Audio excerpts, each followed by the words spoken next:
Abra sua Bíblia comigo, nós vamos ler um salmo.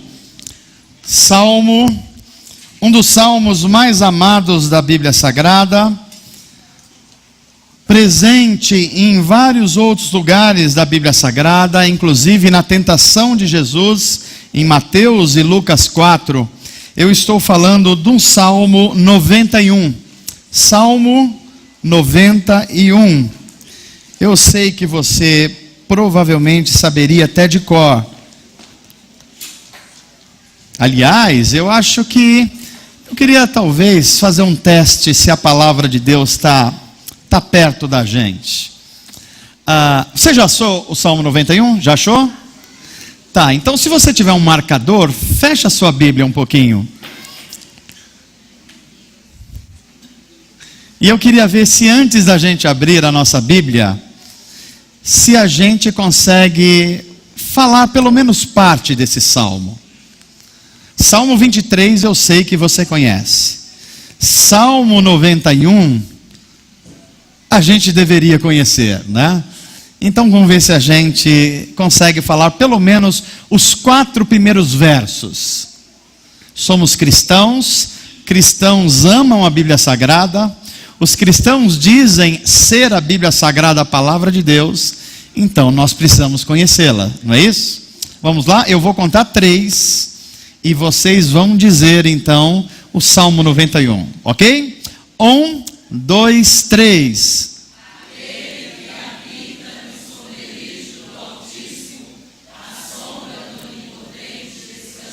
Continue.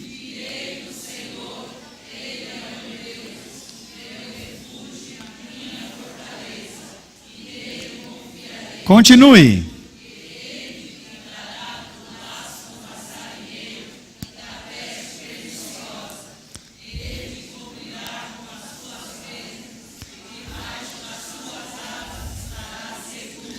A sua. Até aí. Até aí. Eu vou livrar você de continuar. Eu sei que alguns irmãos puxaram o coro aqui, não é isso? Puxaram o coro, conhecem o Salmo 91 e que bênção, porque tem muitas coisas boas. Agora, vamos lá, agora abra a sua Bíblia e a gente vai continuar. Ou melhor, eu vou fazer o seguinte, eu passo a ler na versão NVI, que a maioria de nós utiliza, para a gente prestando atenção nas palavras. Diz assim: aquele que habita ao abrigo do Altíssimo e descansa à sombra do Todo-Poderoso, pode dizer ao Senhor: Tu és o meu refúgio e a minha fortaleza, o meu Deus, em quem confio. Ele o livrará do laço do caçador e do veneno mortal. Ele o cobrirá com as suas penas e sob as suas asas você encontrará refúgio. A fidelidade dele será o seu escudo protetor. Você não temerá o pavor da noite, nem a flecha que voa de dia, nem a peste que se move sorrateira nas trevas, e nem a praga que devasta ao meio-dia. 1000 poderão cair ao seu lado, 10.000 à sua direita, mas nada o atingirá. Você simplesmente olhará e verá o castigo dos ímpios. Se você fizer do Altíssimo o seu abrigo, do Senhor o seu refúgio, nenhum mal o atingirá, e desgraça alguma chegará à tua tenda, porque aos seus anjos ele dará ordem ao seu respeito, para que o protejam em todos os seus caminhos. Com as mãos eles o segurarão, para que você não tropece em alguma pedra. Você pisará o leão e pisará a cobra, pisoteará o leão forte e a serpente. Porque ele me ama, eu o resgatarei, eu o protegerei, pois conhece o meu nome. Ele clamará a mim e eu lhe darei resposta. E na adversidade, na angústia, estarei com ele. Vou livrá-lo e cobri-lo de honra. Vida longa eu lhe darei e lhe mostrarei a minha salvação. Amém. Vamos orar? Deus, nosso Pai amado, fala conosco mais uma vez. Continua a nos falar pela Tua palavra. Senhor, nós viemos de uma semana onde nós ouvimos tantas vozes. As vozes da TV, as vozes da rede social, as vozes pessimistas, vozes de todo tipo. Mas o que nós precisamos mais do que nunca é ouvir a Tua voz. Fala conosco, fala e nos transforma, fala e nos dá direção, fala e nos santifica, para a gente viver a vida que o Senhor quer que vivamos. Em nome de Jesus te pedimos, para a glória de Deus. Amém. Salmo 91, um dos salmos mais amados da Bíblia Sagrada. Esse salmo está presente em alguns lugares importantes, por exemplo, do Novo Testamento. Ele é citado por Jesus e por Satanás na tentação de Jesus em Mateus 4 ou Lucas 4. E esse salmo, ele fala de proteção, de um Deus que nos protege, de um Deus que nos guarda, um Deus que está interessado no nosso bem-estar, porque nós somos filhos dele e ele quer abençoar os seus filhos. Mas a questão é, como é que Deus protege os seus filhos? Será que Deus tem uma espécie de segredo que precisa ser acessado, em que se a gente conseguir acessar esse segredo, nós estaremos protegidos do mal, da aflição, das doenças, do desemprego e de todas as adversidades que afetam os seres humanos? Será que o Salmo 91 está falando deste tipo de proteção? Ou mais ainda, quando a Bíblia está falando de proteção, do que exatamente Deus nos protege? Porque você pode estar se perguntando, nesse momento que você está me ouvindo, que você está passando por algumas adversidades, talvez até algumas angústias. E você está me vendo falar que a Bíblia Sagrada diz: nenhum mal te sucederá, nem praga alguma chegará à tua tenda. Deus vai mandar os seus anjos e vai sustentar você. Só que parece que essa palavra está longe da sua realidade de vida hoje, porque talvez tenha chegado o desemprego para você, talvez tenha chegado uma crise familiar, talvez você esteja experimentando uma enfermidade, está lutando contra ela, e você esteja se perguntando: que tipo de proteção é essa que Deus faz aos seus filhos, se eu estou sendo atingido pelas coisas que a maioria dos mortais é atingido?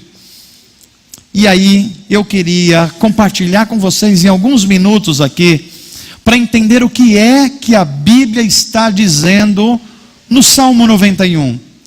Que tipo de proteção que a Bíblia Sagrada está nos informando que Deus faz a respeito de nós.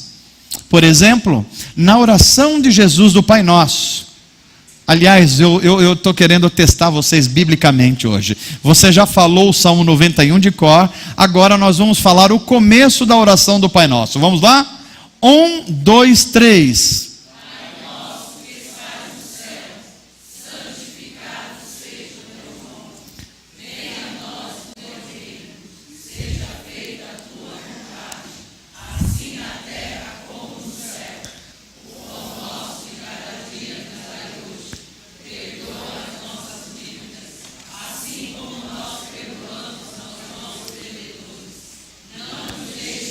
Presta atenção agora. E?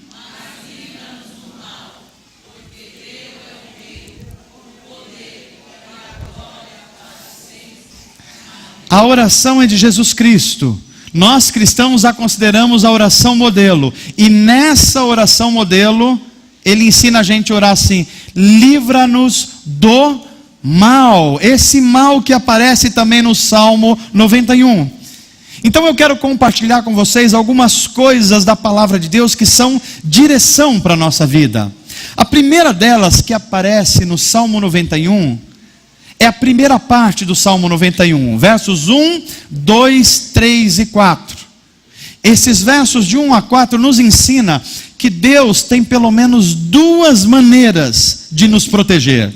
Duas maneiras. E olha que coisa interessante, você precisa prestar atenção nisso, que ora Deus pode estar agindo de um jeito, ora Deus pode estar agindo de outro. A primeira forma pela qual Deus nos protege é Ele sendo uma fortaleza e guardando a gente nele. Tenta imaginar uma fortaleza.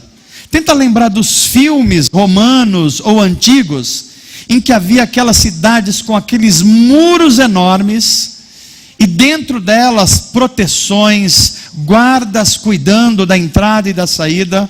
Pois é, o Salmo 91 diz que Deus é o nosso fortaleza, o nosso refúgio, a nossa torre, a nossa proteção. E Deus nos guarda e nos protege se colocando à frente do mal, livrando a gente do mal, impedindo que o maligno e os seus projetos de morte cheguem até nós. Isso é uma forma de Deus nos proteger. Aliás, o Salmo 43 vai dizer que o Senhor é o nosso refúgio e a nossa...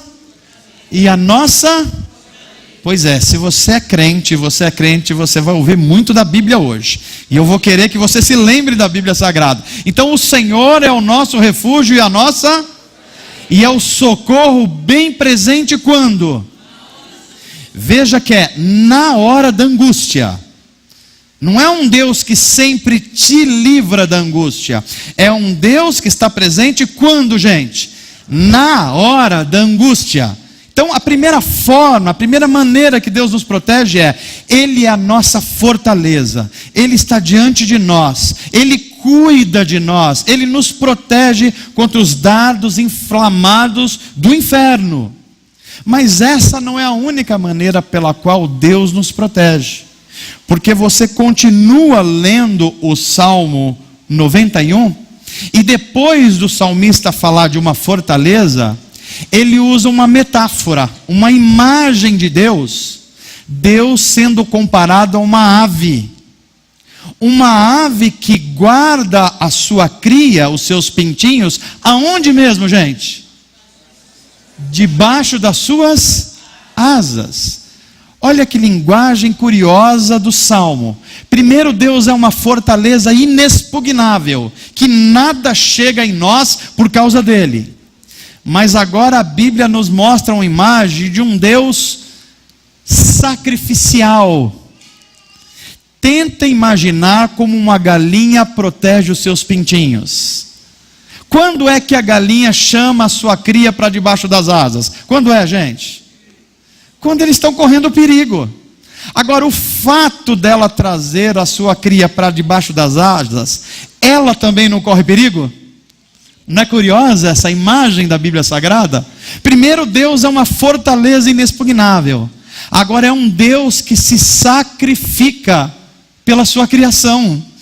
Nós começamos a ver aqui cruz. Um Deus que vai ao sacrifício, mas protege debaixo das suas asas todos aqueles que o amam em espírito e em verdade. Não é uma bênção de Deus isso? Duas maneiras de Deus fazer isso. A primeira remete a um Deus todo-poderoso que tem todo o poder. A segunda remete a um Deus que não usa o poder, que Ele usa o sacrifício, que Ele não vence pelo poder político, Ele vence pela morte na cruz. Ele não vence requerendo um título qualquer, romano ou religioso. Ele vence dizendo assim: Pai, está consumado, nas tuas mãos eu entrego o meu espírito em favor deles que estão no culto nessa noite aqui. São as duas maneiras que Deus nos protege: o poder absoluto da justiça, mas através do amor terno e sacrificial de uma galinha que protege a sua cria. Mas o Salmo continua nessa segunda parte, que é dos versos 5 a 13, mostrando como é que Deus nos protege do mal. E o Salmo vai dizer assim: nenhum mal te alcançará, e nem praga alguma chegará à tua tenda. Eu tenho conversado com irmãos em aconselhamento pastorais que têm muita dificuldade para compreender esse texto bíblico. Pastor, como nenhum mal me acontecerá se o meu filho está na rebeldia que está? Como nenhum mal me acontecerá se eu estou sem trabalho há 6 meses? Como que praga alguma não chegará à minha tenda se eu estou insistindo com algumas coisas que eu preciso, mas que não estão disponíveis para mim hoje? O que é que a Bíblia está querendo dizer a respeito disso? Bem, a gente começa a ler o Salmo e vai à Bíblia Sagrada e nós vemos que qual é o conteúdo dessa promessa? Nenhum mal te atingirá. E a gente vai perceber que essa palavra não quer dizer que Deus vai isentar você de todo o sofrimento. Porque o próprio Jesus disse: no mundo que vocês estão vivendo, vocês terão o que, gente? Aflições. Mas no meio da aflição, Ele nos dá uma ordem: tende bom ânimo. Por que é que a gente tem que ter bom ânimo? Porque Ele venceu, e porque Ele venceu, nós também venceremos. Veja que estar isento do mal não está isento da aflição. Estar isento do mal é andar em Cristo, porque quem está escondido em Cristo, jamais o mal, o maligno, a perda da vida eterna, a perda dos presentes de Deus e ser amado como um filho, vai atingir essa pessoa. Por quê? Porque o que Jesus fez na cruz, a vitória dele, aliás, foi cantado aqui, ela tem como benefício eu e você. Eu e você recebemos os benefícios do sacrifício de Cristo Jesus. A maldade que era para vir sobre mim, foi depositada em quem? Nele na cruz. E a bondade e a justiça que ele merecia, não foi para ele, veio para quem? Para mim e para você. Isso é evangelho da cruz. Quando a graça supera a lei, quando o perdão supera as nossas maldades, e quando nós somos acolhidos debaixo das asas de Deus, protegidos do mal, porque o mal não significa isenção de aflição. O mal significa você estar debaixo das asas da proteção do Criador, o Deus Todo-Poderoso. Amém, gente? Mas o que quer dizer mais essa palavra? O verso 15 vai nos responder. Aliás, abre a sua Bíblia para a gente continuar, se você puder. Eu não sei se a gente vai ter aqui. A primeira coisa é que a proteção de Deus do mal, olha o que está escrito aqui. É Deus salvando no meio da angústia e não salvando dela. Porque no mundo caído, no mundo que se opõe a Deus, no mundo que não ouve Deus, preste atenção nisso. O meu pecado vai afetar você. E o seu pecado vai me afetar. Isso é uma das coisas que às vezes nós cristãos temos dificuldade. A gente fala assim: pastor, e se eu for totalmente fiel a Deus, eu nunca vou ter problemas? Se eu for fiel com o meu tempo, com os meus dízimos, com os meus dons, se eu orar todos os dias, se eu obedecer a palavra de Deus, nada de mal me acontecerá? A resposta é não. E por que não? Porque para isso precisava eu ser assim, o Rogério também ser assim, a Gislene também ser assim, a Luana também. E todos os 7 bilhões de pessoas do planeta serem assim. Se os 7 bilhões de pessoas do planeta fossem assim, totalmente voltados à obediência a Deus, nós estaríamos no Éden e não fora dele. Então entendeu? O meu pecado afeta você. Aliás, se você tivesse coragem, eu queria incentivar a você a falar para a pessoa que está perto de você: o meu pecado te afeta. Então me perdoa já. Mas o teu pecado também me afeta. O que você acha que você tem que falar para outra aí? Perdão, gente. Perdão.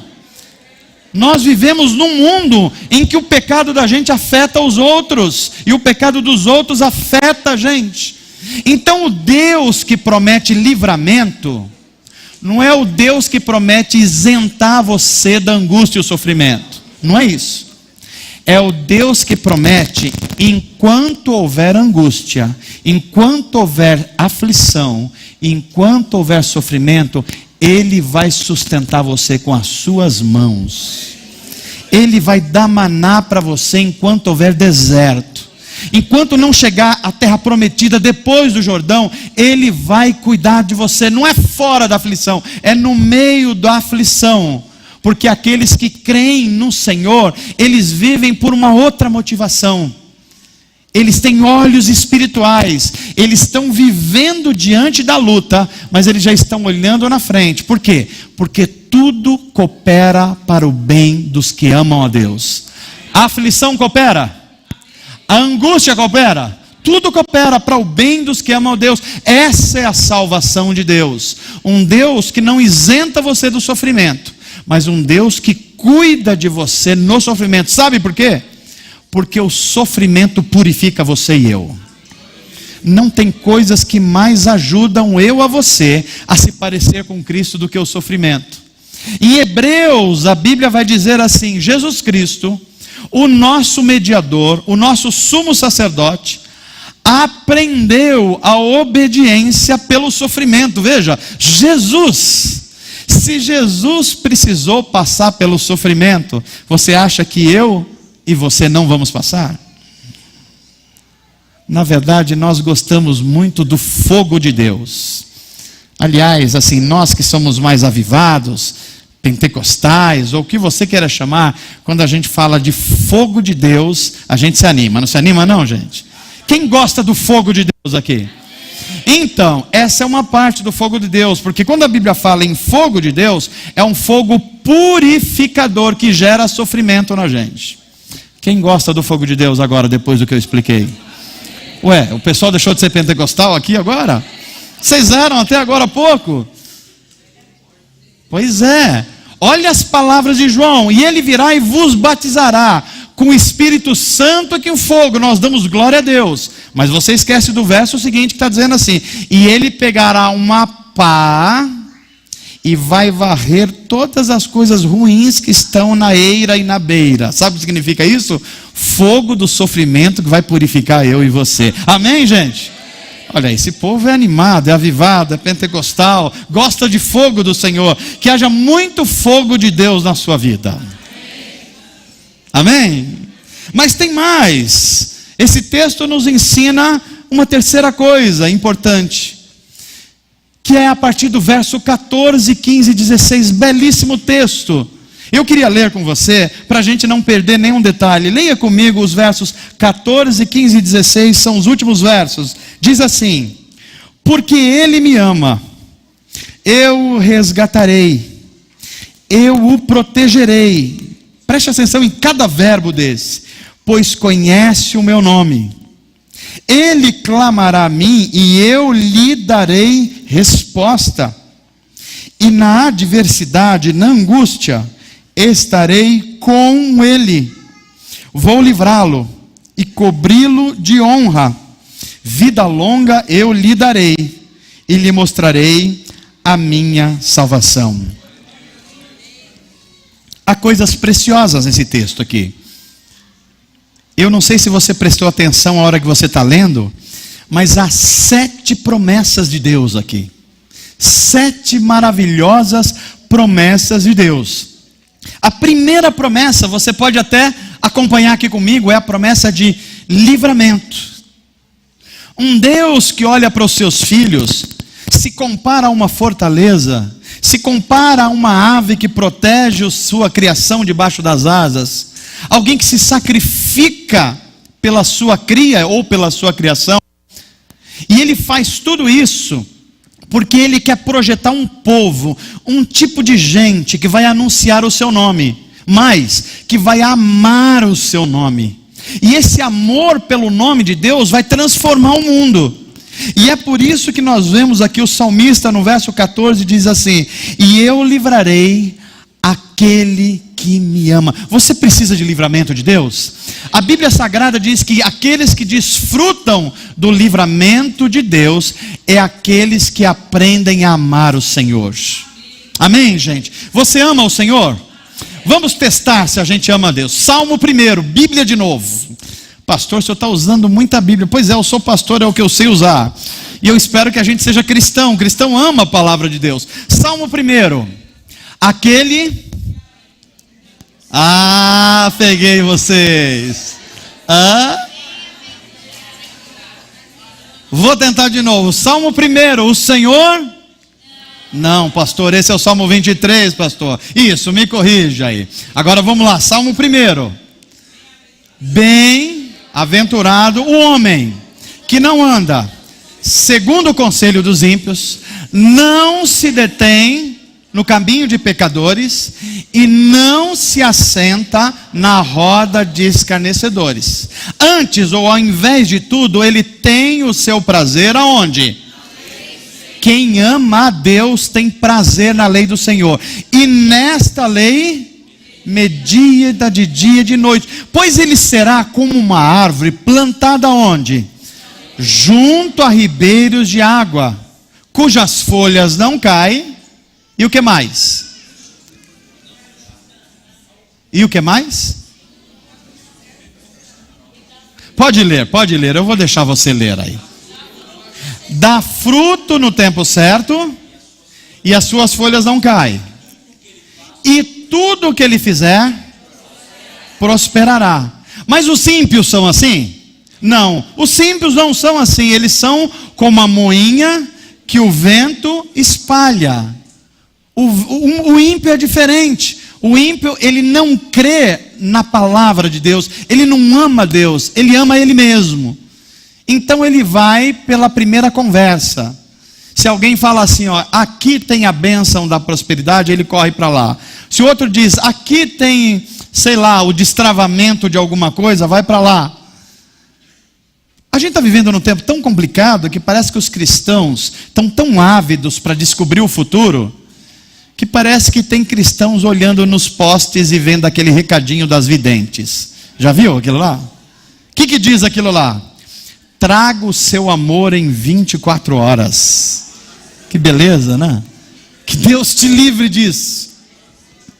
Mas são as possibilidades que a gente vê hoje de um desespero. Mas a Bíblia está dizendo, aqueles que amam a Deus não se preocupam com isso. Sabe por quê? Porque eles vão dar fruto. E vão dar fruto na estação própria. E tudo que eles fizer vai prosperar. E sabe mais? Porque eles amam a Deus, Deus vai livrá-los do mal, porque eles andarão na palavra do Senhor, naquele que é o caminho e a verdade e a vida. Amém, gente? Segunda promessa que tem no Salmo 91, proteção. Protegerei quem confia em meu nome. A palavra de Deus é que Deus vai nos proteger enquanto nós confiamos no nome dele. A Bíblia vai dizer assim, há muita gente que confia em carros e cavalos. Essa é uma linguagem de 2000 anos atrás. Se a gente fosse atualizar essa mensagem, a gente ia dizer o quê? Muitos confiam no quê, gente? Cavalo a gente não está usando muito nisso, né? Mas cavalo quer dizer força, importância, status, rapidez, velocidade. Então a gente poderia falar assim, muitos confiam na política. Hoje difícil, né? Muitos confiam no status profissional. Muitos confiam na sua posição social. Muitos confiam no seu dinheiro. Sim, mas a Bíblia vai dizer, mas nós faremos menção, ou seja, confiaremos no nome do Deus Todo-Poderoso. Quando confiamos em Deus, a Bíblia vai dizer que Deus trará proteção para a nossa vida. E não é proteção de você ser livre de toda a tribulação do mundo. É a proteção de você ser livre de você mesmo, dos seus pedidos que não honram a Deus, livre do maligno e livre de ser influenciado por ele. É essa a proteção. Mas tem mais promessas de Deus. Em terceiro lugar, a promessa é de Deus responder às orações. O Salmo diz, ele me invocará e eu responderei. Para Deus responder primeiro tem que ter o que, gente? Conforme o texto, a gente precisa invocar Deus. Agora, o que é invocar a Deus? Invocar a Deus é você fazer aquela oração que você faz quando você vai almoçar, se é que você está fazendo. Sabe aquela oração que você está muito mais preocupado com o bife do que com a oração? Sabe aquela preocupação que você fala assim: Senhor, obrigado em nome de Jesus, amém. Então, não é isso que a Bíblia está falando. Isso não é invocar. Invocar é você correr a Deus como a solução última e única para a sua vida. É você clamar a Ele, é você buscar intensamente, é você orar como se tudo dependesse da sua oração. É invocar. É falar: Deus, eu preciso do Senhor, eu preciso da tua direção. Se o Senhor não me dirigir hoje, eu nem sei o que eu vou fazer no começo dessa semana. Quando nós invocamos a promessa de Deus e eu o responderei. Deus responde orações. Quarta promessa no Salmo: Ele promete que estará presente na angústia. Porque passar pela angústia já é ruim. E passar pela angústia sem Deus é trágico. O que Deus promete há coisas pelas quais você vai viver no mundo caído, que vai ser difícil, mas eu estarei com você. Olha o Salmo 23, Bíblia de novo. Vamos lá, Salmo 23. O Senhor e nada... Mas já começou estranho esse salmo. Como assim? Nada me faltará e eu sinto falta. Pois é, continua. E depois? Faz em verdes pastos, guia-me mansamente às águas tranquilas. Ó Deus que ajuda na hora da angústia, refrigera a minha... Quem precisa de refrigério? Quem está aflito. Refrigera a minha alma e guia-me pelas veredas da justiça, pelo amor do seu nome. Olha a sequência: ainda que eu andasse pelo vale da sombra da morte, pelo desemprego, pela doença, pela traição, pela dificuldade, pelo problema econômico, pela tristeza, pelo pânico, pela depressão, ainda que eu ande pelo vale da sombra da morte, eu não temerei mal algum. E por que é que eu não temo? Porque tu estás comigo. Está comigo aonde, gente? Na angústia, na aflição, na dificuldade. Ele está com a gente. Ele é o nosso pastor. E se a gente tem a Ele, nós temos tudo que nós precisamos para passar durante os caminhos de adversidades. Ele está conosco. Agora veja, 4 promessas práticas e agora 3 promessas que você precisa levar o seu olho para além da sua existência agora. Porque nós entramos num terreno agora que Deus vai falar de uma promessa de honra, de vida sem fim e de salvação. Olha que beleza o texto. Eu o cobrirei de honra. Eu o cobrirei de honra. Você sabia que Deus tem prazer em honrar você? Agora, a honra que Deus nos dá não é um tipo de honra que deixa a gente mais soberbo. A honra que Deus nos dá é a maior honra que um ser humano pode desfrutar, que é ser parecido com Jesus Cristo, semelhante com Jesus Cristo. Nós não somos honrados quando alguém tece um elogio para a gente, ou quando alguém não reconhece um valor nosso. Deixa eu dizer uma coisa para você: o elogio pode viciar você. Elogio pode viciar a gente. Você conhece pessoas viciadas em elogio? Pessoas que, se você não falar 3 ou 4 vezes nos últimos 30 minutos que ela é bonita, bela, inteligente, ela não está satisfeita. Viciou em elogio. E a Bíblia está dizendo que é outro tipo de honra que Deus nos traz. Que honra é essa? Não é uma honra que se resolve neste lado da vida.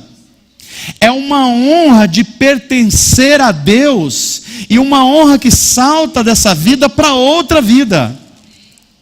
E é uma dupla honra, porque Deus nos coloca num ambiente em que a gente é capaz de servir em nome de Deus. Essa é uma honra.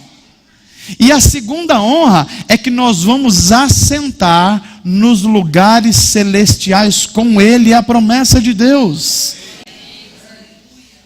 Eu te cobrirei de honras. Eu não posso deixar de pensar naquela palavra em que alguém chega diante de Deus, diante do final dos tempos, e apresenta a sua vida humildemente ao Senhor. Fala: Senhor, o Senhor me chamou para estar aquele dia lá na comunidade de Atos, naquele culto.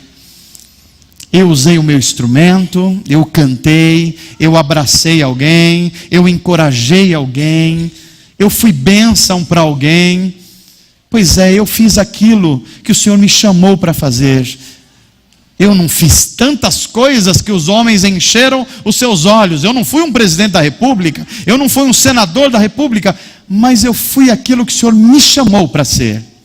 Aí Deus vai olhar para mim e você com um olhar carinhoso e vai falar assim: muito bom, excelente, servo bom e fiel.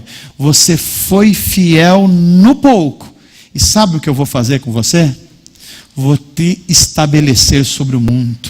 Vem agora para viver a verdadeira vida. O meu banquete está pronto. Vamos entrar para as bodas do Cordeiro. Vamos cear. Vamos viver o que o olho não viu, o que o ouvido não ouviu, que nem subiu ao coração humano.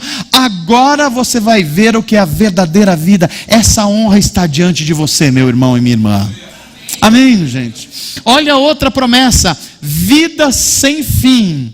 O salmo vai terminando e vai dizendo assim: e lhe darei abundância de dias. Que coisa maravilhosa essa. A gente tem a percepção de que há muita gente que está buscando o significado para a vida, está perdendo a sua vida mais rapidamente do que poderia. Há muita gente que está buscando significado em coisas pelas quais não vale a pena viver.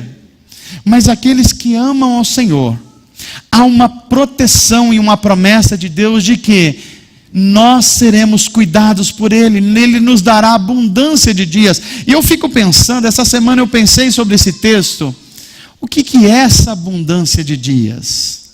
Não é apenas você viver muito, porque tem gente que vive muito, mas vive mal. É verdade ou não é, gente? Abundância de dias é você viver com significado, é você viver com propósitos, é você falar assim: olha, Deus me chamou para fazer isso, e eu estou gastando o melhor de mim para fazer isso que Deus me chamou para fazer. Isso é abundância de dias. Você vê significado interno, há uma alegria interna. Quer ver uma coisa linda que foi feita ontem? Áurea, vale a pena ou não vale a pena a gente fazer coisas pelas quais Deus chamou a gente para fazer? Foi só uma feijoada ontem? Foi amor, foi carinho, foi participação, foi comunhão, foi senso de serviço ao próximo, de cooperar no reino de Deus, de sentir-se parte do corpo de Cristo. Os valores do reino de Deus estão sendo direcionados a isso. Eu lhe darei abundância de dias. Eu quero dizer para vocês hoje, vocês que amam ao Senhor, Deus vai dar a vocês essa abundância de dias. É promessa dele. E o texto final do Salmo 91 é: eu vou mostrar a vocês a minha salvação. E às vezes a gente pensa que essa é uma fala de Deus, que é uma coisa apenas para o futuro. A gente está sendo salvo apenas do inferno. Se você ainda está pensando isso, eu quero desafiar você a abrir os seus olhos espirituais e ir mais longe. Você não está apenas sendo salvo do inferno. Isso seria muito pouco. A promessa de Deus vai além disso. A promessa de Deus é que Ele mostrará a sua salvação. Isso significa que Deus está salvando não só a sua alma, mas o seu corpo vai ganhar uma nova dinâmica. E o corpo da ressurreição vai colocar você numa vida que jamais terá fim. E um corpo ressuscitado precisa de um mundo renovado.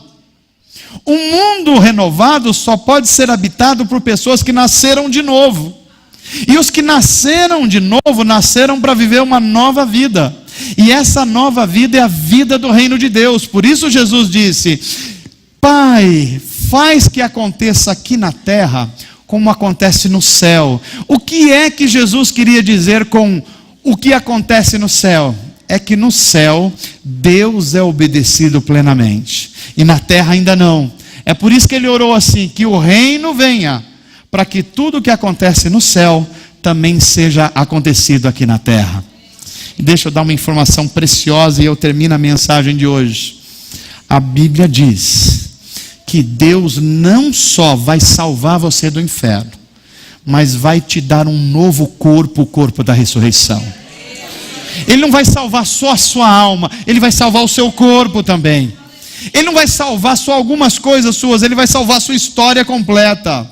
Ele vai salvar você de você mesmo. Ele vai dar uma nova mente santificada. Ele vai dar um novo céu e uma nova terra para a gente viver.